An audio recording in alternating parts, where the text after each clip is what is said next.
Radio Educación presenta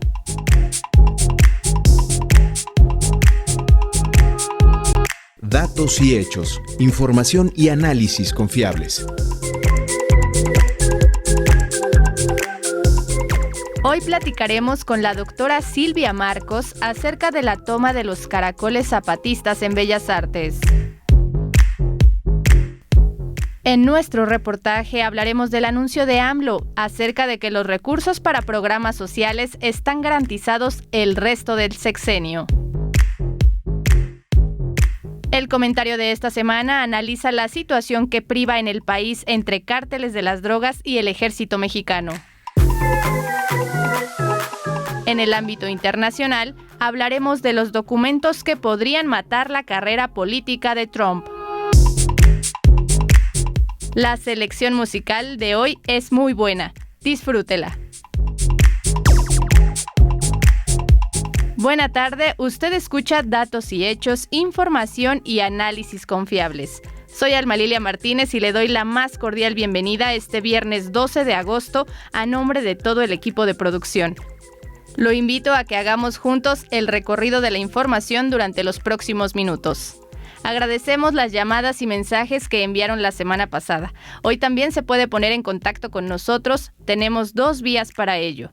Puede enviar un mensaje de WhatsApp en el número 5512 3329 15 o llamar al número telefónico 55 41 55 1060. Nos interesa su opinión. Ahora escuchemos la entrevista. Adelante.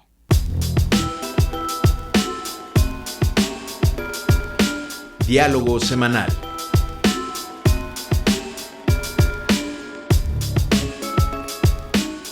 Buenas tardes, está con nosotros la doctora Silvia Marcos, quien es una de las personas importantes en una organización del Ejército Zapatista de Liberación Nacional llamada Los Caracoles. Doctora Silvia Marcos, díganos usted cómo se formaron los caracoles. Los caracoles se formaron en 2003 siguiendo los Aguascalientes. O sea, los caracoles fue un proceso de cambio típico del zapatismo, porque el zapatismo siempre está, como ellos dicen, falta lo que falta, están siempre pensando muy activamente cómo mejorar su organización interna.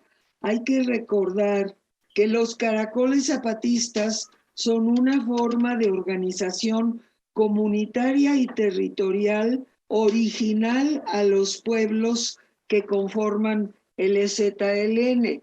Apenas celebramos los 19 años de aniversario de la creación de los caracoles.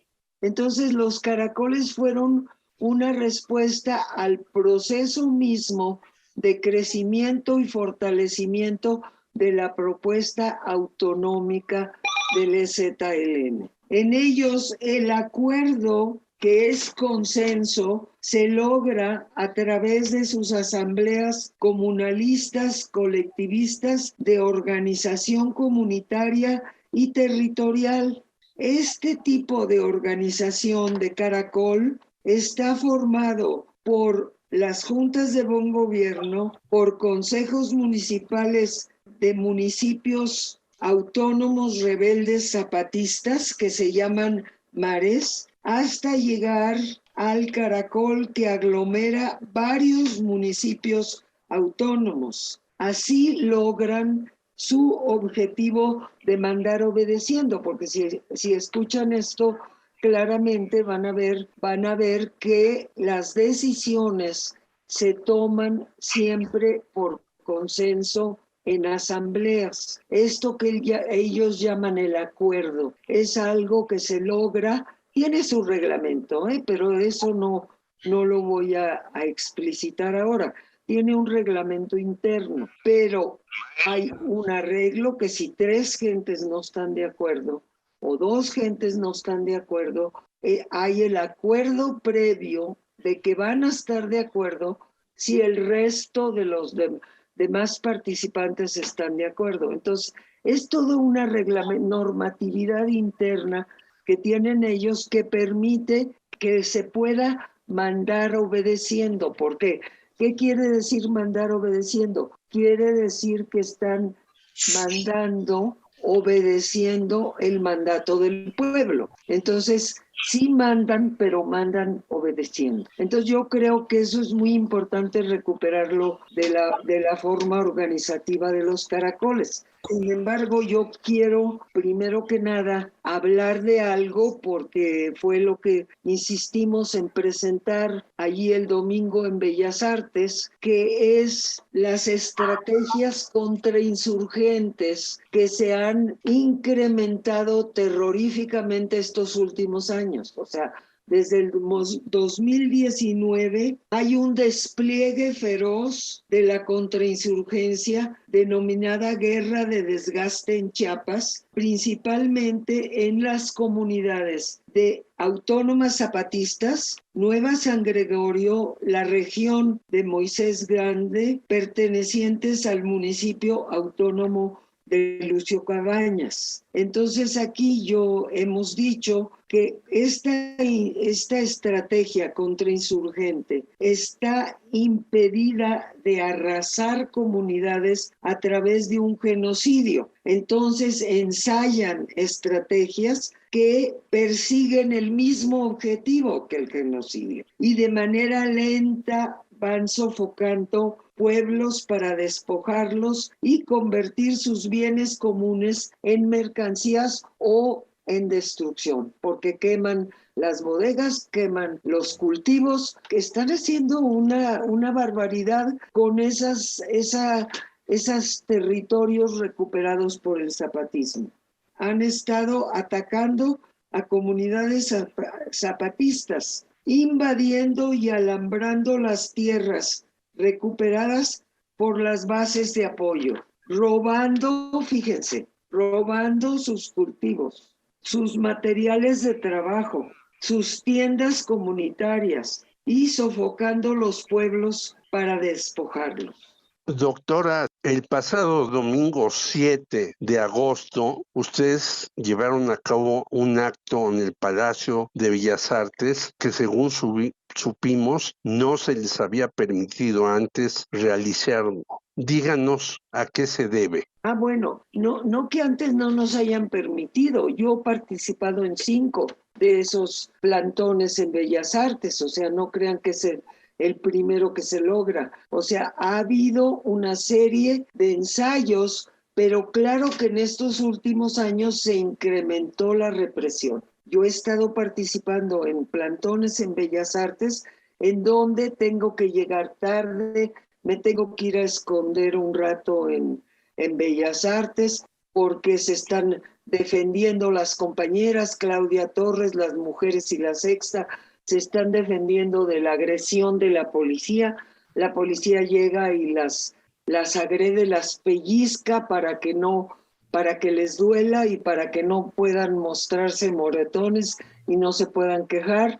O sea, yo tengo que decirles claramente, yo llegué pues con mucho precaución o miedo, podemos decir, este domingo, porque no me esperaba lo que sí pasó, que bueno, ya me lo explicaron también. Claudia Sheinbaum no puede permitir que se haga una agresión y un abuso como han hecho otras veces, porque ella está en campaña ahorita y le echaría una tierra enorme a su campaña. Entonces fue algo inusitado, totalmente no esperado. Yo misma estaba sorprendida por mis experiencias previas en la explanada de Bellas Artes, donde siempre había habido represión y nos tumbaban nuestros los productos que llevábamos, los materiales que llevábamos. Era una lucha constante para sobrevivir mientras era el evento, y donde hablábamos mucha gente y donde mucha gente venía a apoyar al zapatismo.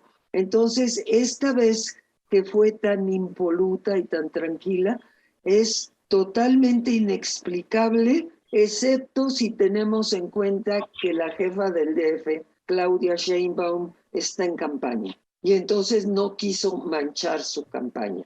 Entonces sí fue totalmente inesperado, ¿no? Fue muy inesperado y fue muy lindo porque entonces pudimos hablar tranquilamente, pudimos comunicarnos con toda la...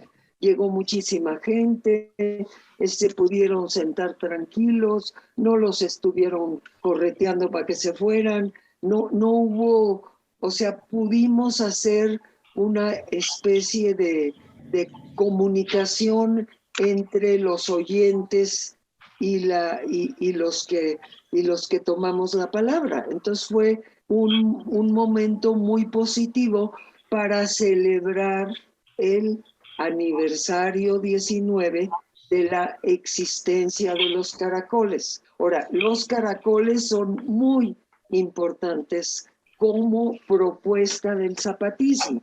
Doctora Silvia Marcos, platíquenos, por favor, cuáles son las próximas acciones que tienen ustedes planeadas en este gran movimiento que lleva ya 19 años. Bueno, yo pienso, fíjense, los caracoles, que era lo que yo quería explicar primero que nada, son comunitarios y organizativos. Ahí se encuentran las clínicas de salud. La salud del pueblo allí se resuelve. Ahí se encuentran la educación autónoma, las escuelas, las secundarias, las escuelas, la educación autónoma, ahí se resuelve. Ahí se resuelve lo jurídico.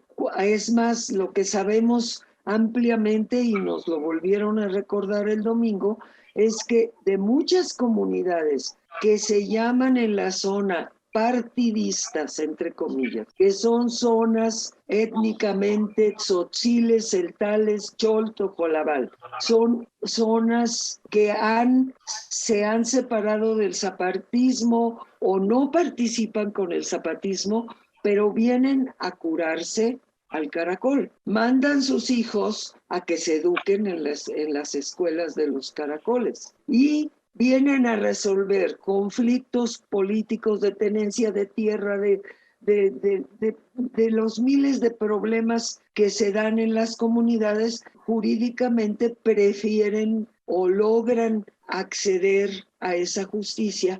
Y el zapatismo se abre para resolver problemas más allá de aquellos que son sus integrantes. Eso es muy importante de entenderlo porque no hay una contravención entre unos y otros. Aunque sean partidistas y están ya medio afiliados a los partidos, de todas maneras saben que pueden contar con todo este apoyo jurídico, de salud y de educación en los caracoles. Entonces los caracoles son vitales de conservar. ¿Y por qué creen que hay tanta agresión con los caracoles? ¿Por qué la agresión? Porque ahí resuelven problemas no solo de los zapatistas, sino de las comunidades de la zona. Entonces, por eso son muy importantes de celebrar su existencia y denunciar, como estoy haciendo hoy aquí con ustedes, denunciar el abuso, la explotación, la matanza, la destrucción de plantíos, la destrucción de bodegas, la destrucción de clínicas, la destrucción de las secundarias, de las escuelas. En eso están enfocados porque saben que es la sobrevivencia de los pueblos, no solo del EZLN, es la sobrevivencia de los pueblos indígenas de la zona en Chiapas. Doctora Silvia Marcos, ¿cuáles son las acciones que próximamente realizarán para que la gente sepa de la existencia de los caracoles y qué están haciendo?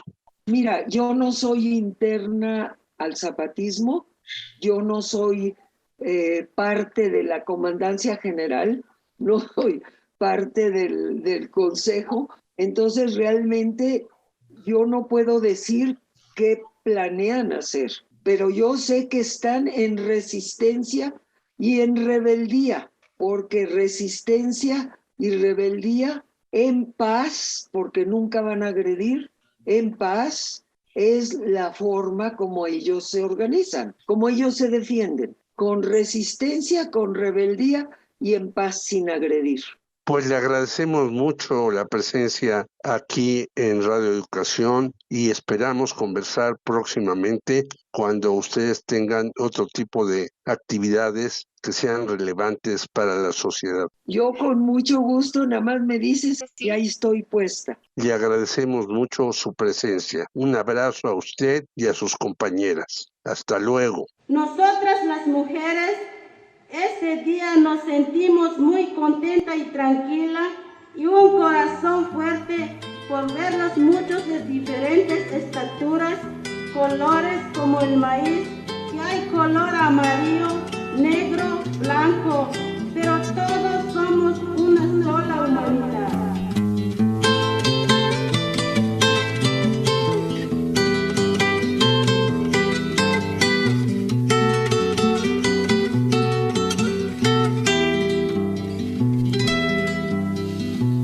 Ayer nació un caracol, un caracol de guerra, en plena selva madre del sur, con luz de luna llena. Emprende el viaje al amanecer, el caracol, sobre un rayo del día. No lo detiene la noche, ya ves, pasa y nadie lo mira. Una injusticia lo hará padecer. Grita un silencio, apuesta, solo él, su mejor arma es un mar sobre su espalda, donde aguarda con valentía para iniciar al alba.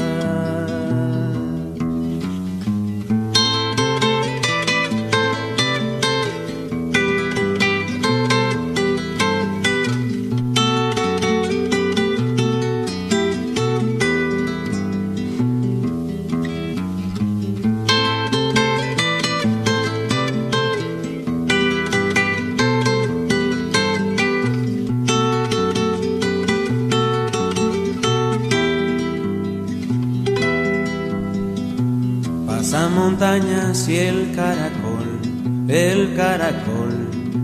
paso y casaca vienen, serio mirando al frente, va hacia el futuro, ¿quién lo detiene? Trae la muerte a un paso atrás de él, muere callado y se oye puesto en pie, su mejor arma de su mar es lo que queda. Trae oído atento, sabrás, sigue cantando guerra. Ayer nació un caracol, un caracol de guerra.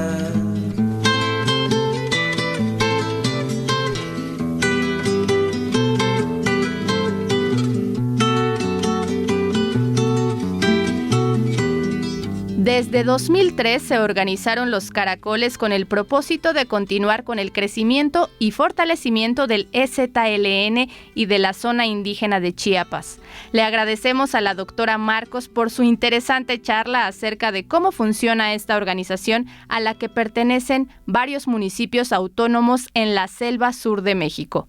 Debemos estar muy atentos de las estrategias contrainsurgentes que se han incrementado desde 2019 y ese despliegue denominada Guerra de Desgaste en Chiapas, que provoca destrucción, robo y violencia para despojarlos. En la música escuchamos Canción para los Caracoles del EZLN, del cantautor y compositor guerrerense Eric de Jesús Ocelot, quien dice: porque no habrá nada más fuerte que los sueños de las mujeres viendo a sus hijos de pie, porque en su lucha importa el pueblo y la conciencia de merecer una vida digna. Nada más cierto. Y ya está listo nuestro reportaje. Adelante. Crisol informativo con Víctor Bárcenas.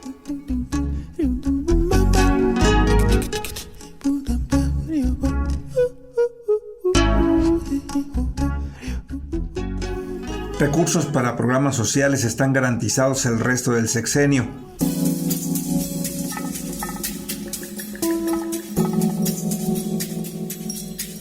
Reajustes en el gasto para adecuar las finanzas del gobierno federal a la difícil ruta de la austeridad franciscana para el presupuesto 2023 contemplan una reingeniería de los montos y programas a ejercer el próximo año.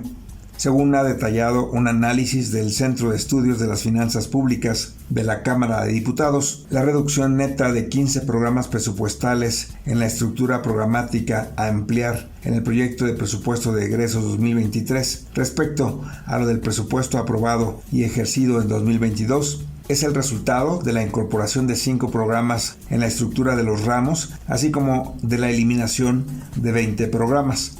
De acuerdo con la estructura programática del presupuesto de egresos 2023, enviada por la Secretaría de Hacienda a la Cámara de Diputados, en un primer análisis que deberán considerar los legisladores antes de octubre, se prevé que la mayor parte de los programas destinados a desaparecer el próximo año, en los hechos no tuvieron ya asignación de recursos durante los últimos ejercicios fiscales y por ello se decidió suspender su continuidad.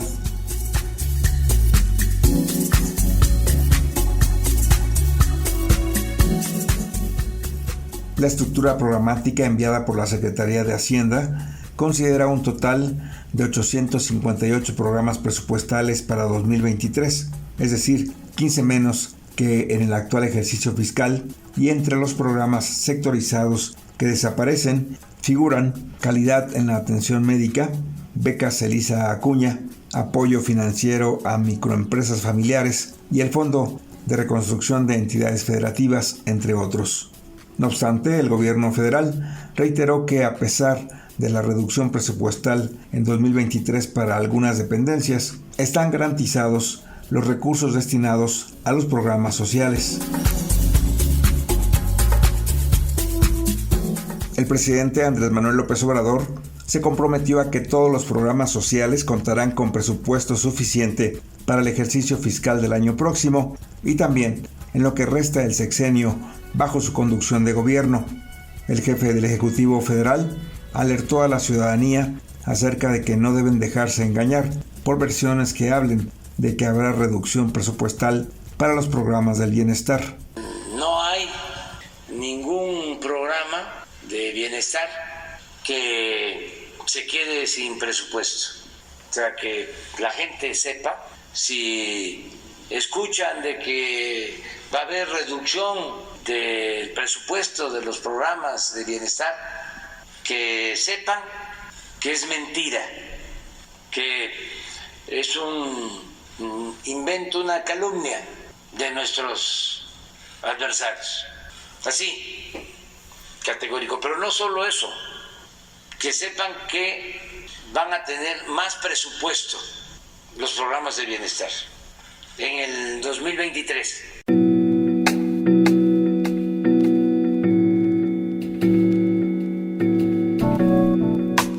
El presidente López Obrador señaló que en materia de programas sociales, su administración buscará en lo que resta del sexenio hacer más cosas que superen lo que se ha alcanzado hasta ahora y particularmente programas como el de adultos mayores verán duplicado al final del sexenio el monto de recursos de dicha pensión porque al inicio de su gestión realizó el compromiso de duplicar los montos de los programas sociales.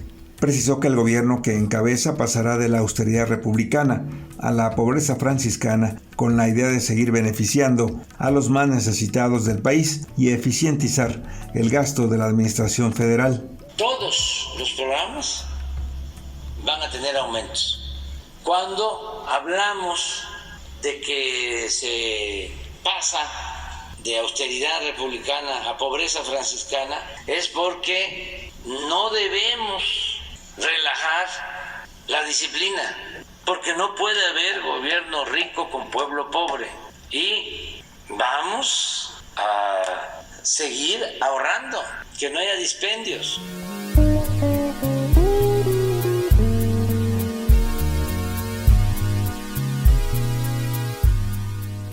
El presidente López Obrador explicó que se ha negociado ya con 20 gobiernos estatales para que la pensión para personas con discapacidad sea universal y se amplíe, ya que actualmente el gobierno federal aporta este beneficio a personas en esa condición, pero solamente hasta los 29 años. El Ejecutivo Federal expuso que se han firmado convenios con autoridades locales de 20 entidades para otorgar pensión a todas las personas con una discapacidad que tienen entre 30 a 64 años. El esquema para funcionar es que el gobierno federal aporte 50% de dicha ayuda y los gobiernos estatales pongan el restante 50% de dinero para personas con discapacidad de entre 30 a 64 años.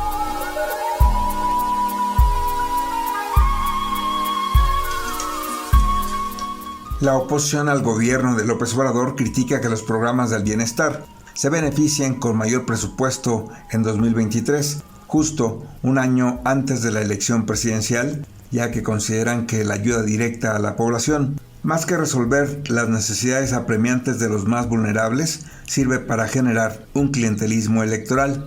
Más allá de la disputa al respecto, lo que es una realidad es que en pasadas administraciones federales, los recursos para el desarrollo social eran desviados en fideicomisos y estafas maestras y nunca beneficiaron directamente a la población. La apuesta ahora es que los recursos directos de los programas sociales ayuden verdaderamente, ahora sí, a los marginados de toda la vida.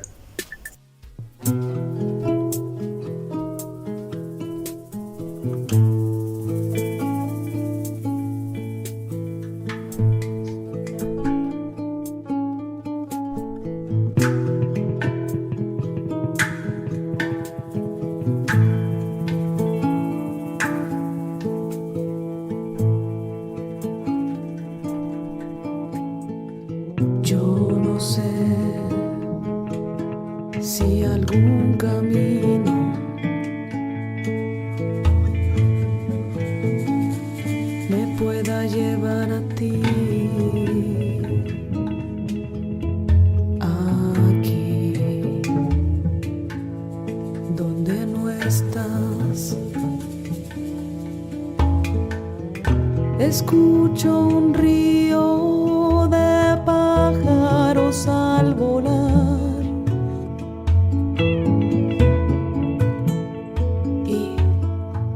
Los árboles sonríen cuando pregunto por ti.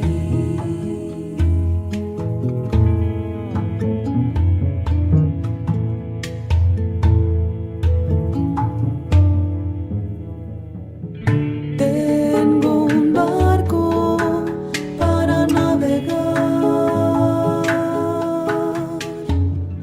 a un sueño imposible.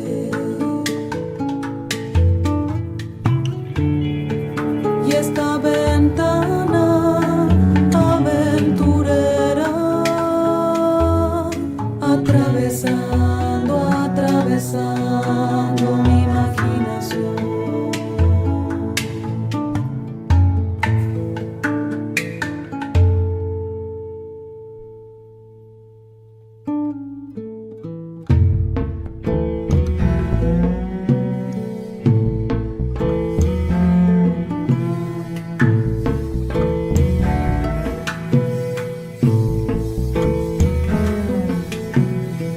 Canto para ti, motor, canto para ti. El amor es un motor. Dicen que el amor es como un baile, bailo si el amor es como un baile. Y sé que me dejo en un callejón. Yo no sé si algún sol en tu camino me pueda encontrar. Sería caracol para tus oídos.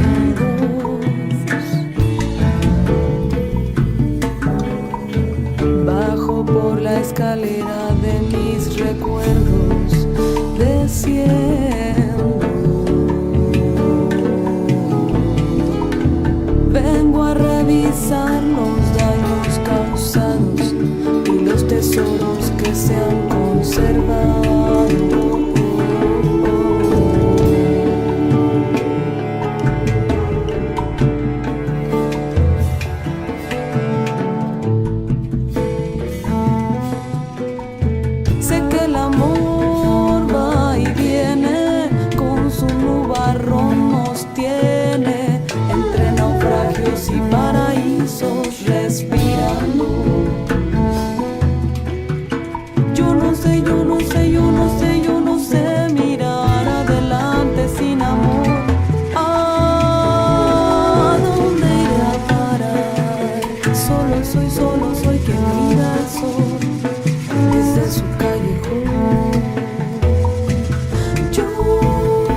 mucho en juego con los programas sociales instrumentados en la administración de AMLO.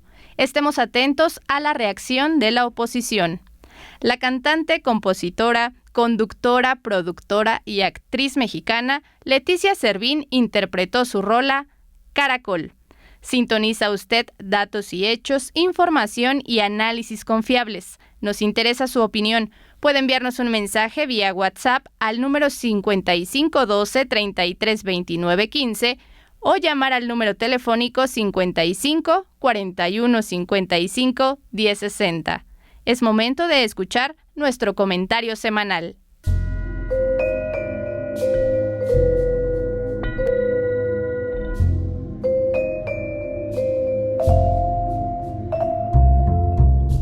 Escuche usted Reflexión con Jorge Meléndez Preciado.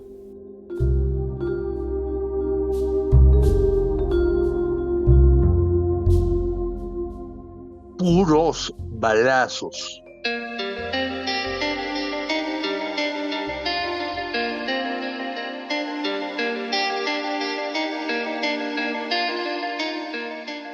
Según informes periodísticos, una supuesta reunión entre jefes de cárteles desató varias balaceras, quema de vehículos, más de 25 de las llamadas tiendas de conveniencia incendiadas y la detención de varios mafiosos. Afortunadamente no hubo víctimas civiles en las acciones llevadas a cabo por el ejército mexicano contra los narcos. Uno de los buscados era Ricardo Ruiz Velasco, apodado El Tripa, jefe de el cártel de Jalisco Nueva Generación, cuyo líder, Nemesio Ceguera, apodado El Mencho, se dice está enfermo y por el que los Estados Unidos ofrece $10 millones a quien proporcione informes precisos. El primer incidente se desató en Ixtlahuaca del Río, Jalisco, sitio donde se encontraron delincuentes de varias bandas de criminales para repartirse territorios y formas de operar. Es cierto que algunos familiares del conocido Mencho, quien tiene operaciones relevantes en el negocio, sobre todo en el lavado de dinero, han sido detenidos. Entre ellos están Abigail, Elvis y Rosalinda. Incluso Rubén Oseguera González, motejado en Menchito, ya fue extraditado a Estados Unidos. Pero las autoridades estadounidenses no han explicado por qué dejaron en libertad a Jessica Oseguera González, cuyo sobrenombre es La Negra, luego de ser detenida por actividades criminales.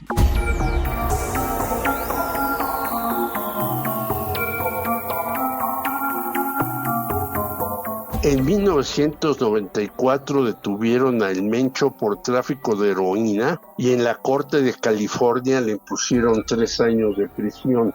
Regresó a México, trabajó como policía y se unió después a Ignacio Coronel, que era el principal experdedor del llamado Cristal. Este Coronel fue abatido en 2012. Desde entonces surgió el Cártel de Jalisco Nueva Generación, una poderosa organización muy amplia, excelentemente armada y súper entrenada no solo para sus fechorías, sino causar disturbios múltiples en diversos estados, como ahora lo hicieron en Jalisco, gobernado por Enrique Alfaro, y Guanajuato, encabezado por Diego Sinue. El 22 de agosto de 2012, a Nemesio Ceguera lo detuvo la Marina, pero extrañamente fue liberado por el entonces gobernador de Jalisco, Emilio González Márquez, sin obstáculos de las autoridades federales. González Márquez, recordemos, aparecía en videos regañando a la población y a sus rivales políticos en estado de intoxicación alcohólica. Quien estaba a cargo de la Secretaría de Seguridad Pública era Luis Carlos Nájera Gutiérrez Velasco, el cual ascendió a fiscal del estado de Jalisco en el gobierno de Aristóteles Sandoval, pero Luis Carlos renunció el 6 de julio de 2015. No obstante ello, Nájera Gutiérrez sufrió en 2018 un atentado que por fortuna no le costó la vida.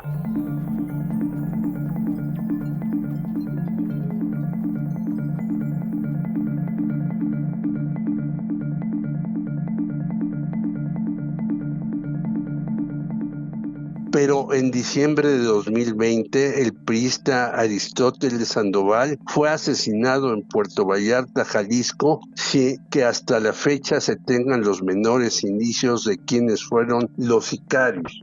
El grupo musical Los Alegres del Barranco le hicieron un corrido al llamado Doble R, Ricardo Ruiz, donde exaltan que viniendo de una familia humilde hubiera escalado tanto y ahora presuma joyas carísimas y hasta fiestas de escándalo, donde seguramente músicos importantes participan, como lo mostraron los videos recientes de los narcotraficantes. Estos episodios le dan la razón al escritor Osvaldo Zavala en su libro Los cárteles no existen. Más bien se trata de que la droga circule ampliamente para que exista un negocio cotizado en cientos de miles de millones de dólares y lubrique la economía capitalista y evite la crisis de un sistema en decadencia.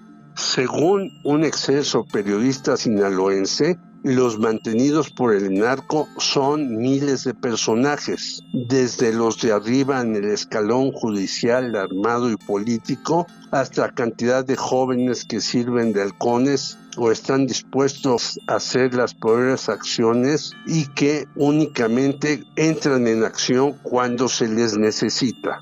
Como lo relató en su novela La Virgen de los Sicarios, el escritor colombiano Fernando Vallejo.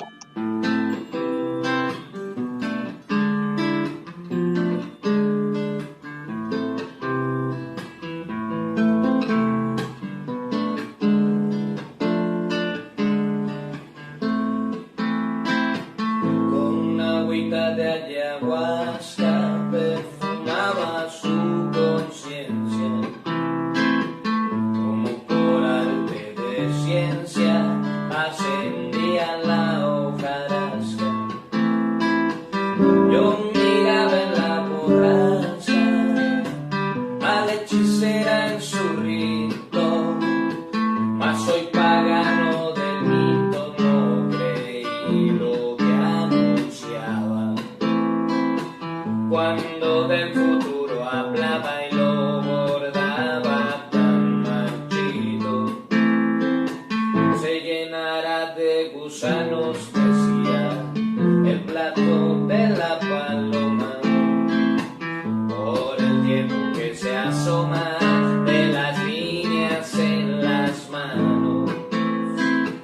Cuentan todos los arcanos del agua del fin de los tiempos, de la sangre y los lamentos de los niños mercenarios, de la ausencia de los sabios, los resabios de los muertos, y una pena muy honda, y una pena muy honda, y una pena muy honda de la que no quiere hablar, y una pena muy honda, y una pena muy honda, y una pena muy honda de la que no quiere hablar.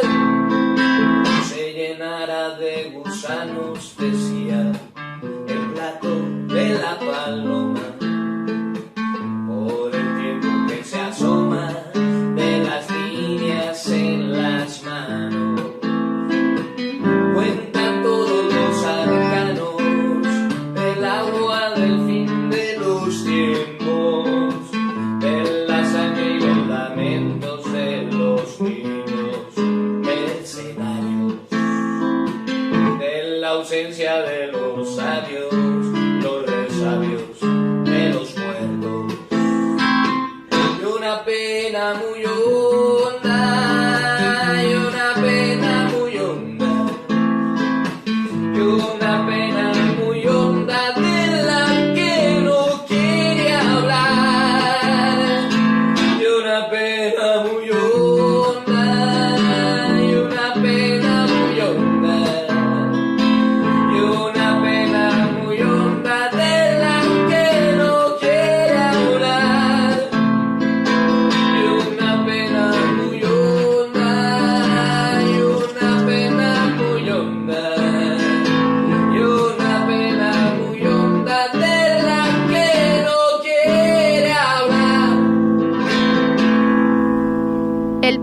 es bastante gris.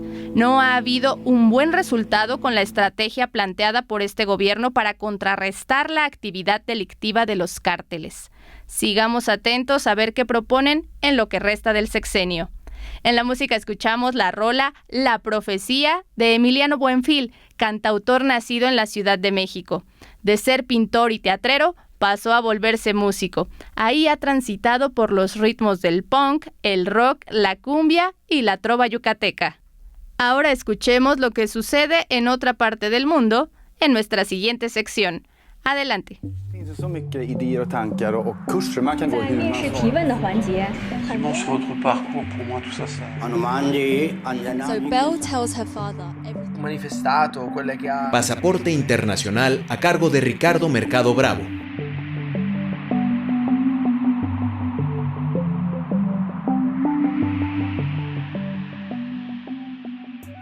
Los documentos que ponen en jaque a Donald Trump.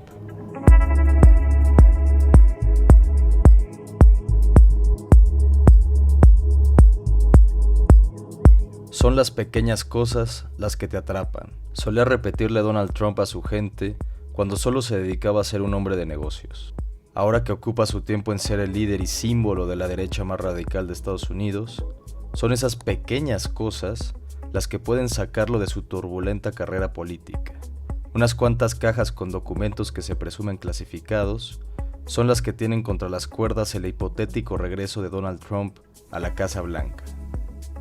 El lunes por la noche, agentes del FBI allanaron Mar-a-Lago, una histórica mansión en Palm Beach, Florida, que le pertenece al expresidente de los Estados Unidos, con el fin de encontrar documentos clasificados que Trump se habría llevado de la Casa Blanca a su icónica mansión cuando su presidencia terminó a principios de 2021.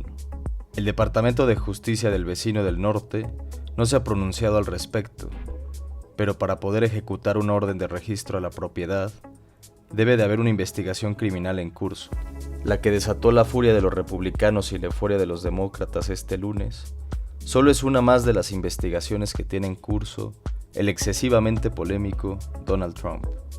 Además de traer al FBI a sus espaldas, Trump enfrenta la acusación de las fiscalías de Nueva York y de Manhattan por presuntamente haber mentido en cuanto al valor de los activos de la organización Trump, su emporio, para poder obtener exenciones fiscales y préstamos en condiciones preferentes.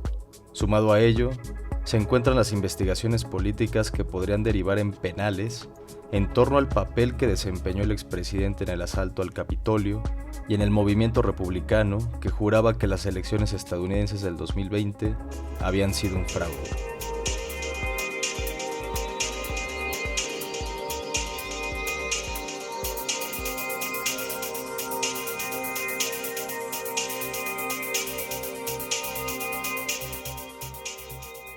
Las reacciones en torno al allanamiento que realizó el FBI este lunes no se hicieron esperar por parte de todo tipo de miembros de las dos facciones políticas que existen en los Estados Unidos. Esta es justicia al estilo soviético, pretenden crear un gulag americano, dijo el congresista republicano Andy Biggs. En 2020, Trump nos acercó de manera muy peligrosa a una América permanentemente corrupta. El mandato de la ley está tomando forma. El momento de pagar está llegando, comentó el congresista demócrata Eric Swalwell. No importa que Donald Trump haya dejado la Casa Blanca desde hace 2 años y medio. Lo que haga o deje de hacer sigue siendo el centro de la discusión política entre las y los ciudadanos del vecino del norte. La relación entre Trump y el poder político estadounidense es tóxica, una relación que cada día debería preocuparnos más, porque la polarización que ha provocado en el seno de la sociedad estadounidense es cada vez más profunda. Mientras los opinólogos estadounidenses llevan debatiendo si su país está cada vez más cerca de una guerra civil o no, el FBI tomó la decisión de entrar a Mar-a-Lago por un delito que ciertamente es mucho menor que lo que ha hecho Trump durante su conflictiva carrera política. ¿Serán unos simples documentos el talón de Aquiles del magnate? ¿Prevalecerá el mandato de la ley por encima de una derecha estadounidense cada vez más radical y desapegada de los ideales democráticos? Pase lo que pase, ojalá el electorado estadounidense tenga la sabiduría de evitar que un criminal ocupe de nuevo la presidencia de la nación más poderosa del orbe. En contra del odio a pensar que permea en gran parte de las sociedades contemporáneas, recomiendo el ensayo El desprecio de las masas del inmenso Peter Sloterdijk. El filósofo alemán desgrana el papel que han jugado las masas en la historia del siglo XX y las luchas culturales que se han suscitado por su irrupción en la vida política de las naciones. En un planeta cada vez más complejo y dividido, nunca está de más dar un paso atrás y reflexionar sobre el mundo que nos tocó vivir. Sloterdijk y sus brillantes ensayos son una herramienta para ello.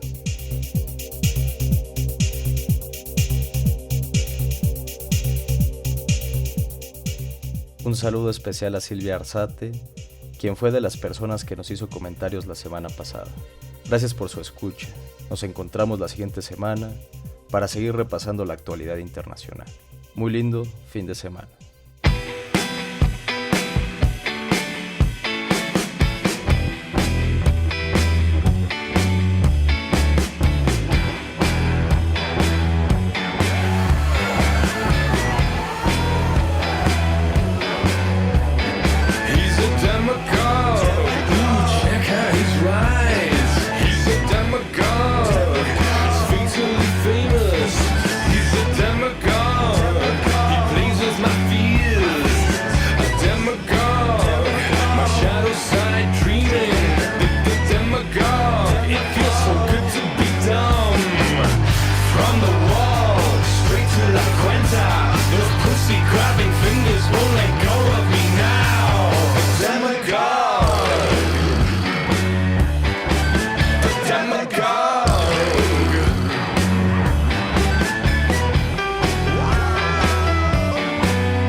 Es verdaderamente un peligro este hombre que pretende volver a gobernar Estados Unidos.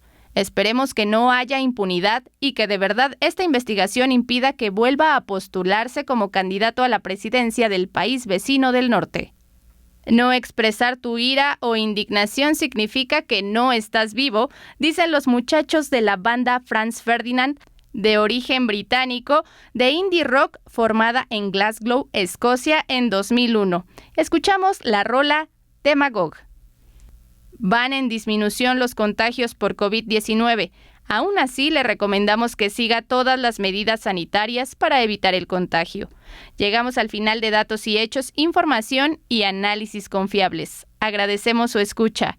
Se despide Alma Lilia Martínez a nombre de todo el equipo de producción. Lo esperamos el próximo viernes 19 de agosto a la misma hora. Muy buena tarde y fin de semana.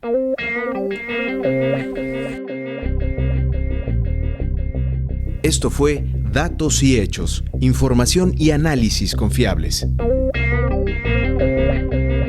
Participamos en este programa Jorge Meléndez Preciado, Víctor Bárcenas, Alma Lilia Martínez, Ricardo Mercado Bravo, Luis Felipe Oropesa, Sergio Bonilla, Heréndira Salazar y Laura Elena Padrón. una producción de Radio Educación.